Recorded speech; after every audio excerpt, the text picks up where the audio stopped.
Kembali lagi di Prime Time News, masih bersama pemerhati penerbangan Kapten Rinaldi Hanafi dan juga bergabung melalui sambungan telepon FHB Sulistyo, Kepala Basarnas. Kapten Rinaldi, kita sekarang semua menunggu hasil analisa dari black box yang sudah ditemukan.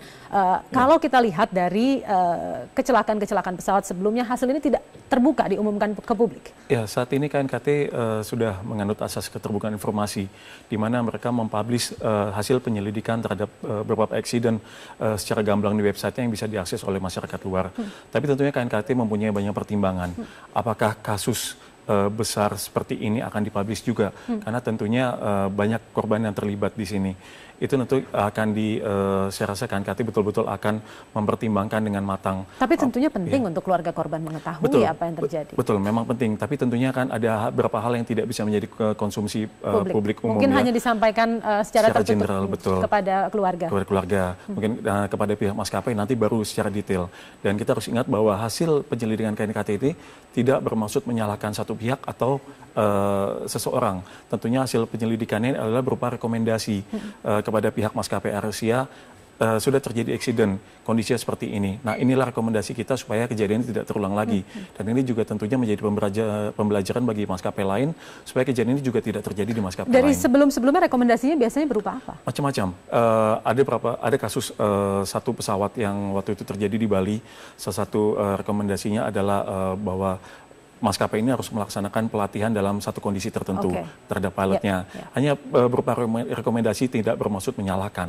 Itu artinya ini tidak akan menunjuk pihak yang bertanggung jawab sama begitu ya, tidak. Hanya terkait penyebab teknis dari penyebab teknis, rekomendasinya apa, perbaikan ke depannya apa. Tidak pernah dalam investigasi KNKT menyalahkan ini yang salah si A si B. Tidak pernah.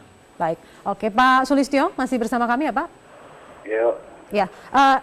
Ketika nanti suatu saat nanti operasi ini harus dihentikan, Pak Sulistyo, apa yang kira-kira menjadi faktor untuk keputusan itu?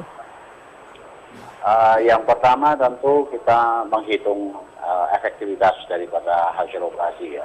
Sudah 3 hari ya, kita tidak mendapatkan korban, kemudian kekuatan yang kita terjunkan dengan mission area yang sudah semakin fokus, ya, kita tahu red box prioritas tambahan kedua itu menjadi area yang terakhir kita menjadikan sasaran, maka dan termasuk juga tantangan kita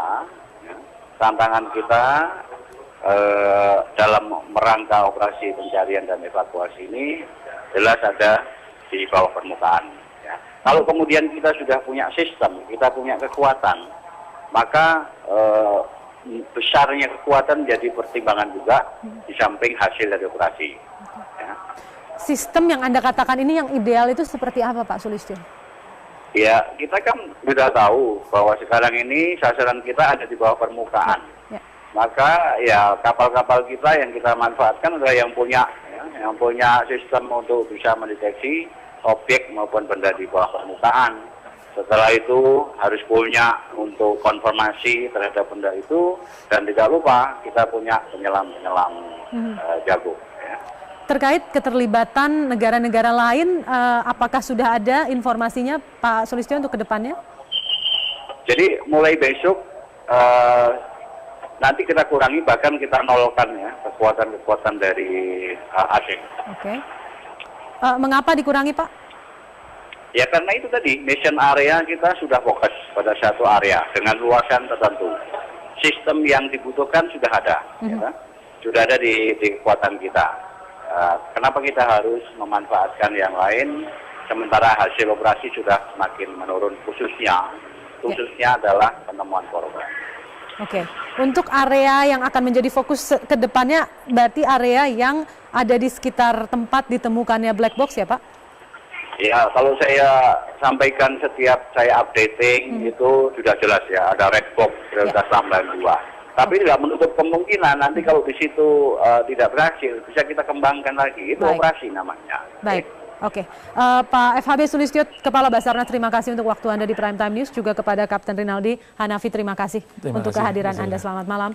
Dan pemirsa Prime Time News masih akan kembali sesaat lagi. Tetaplah bersama kami.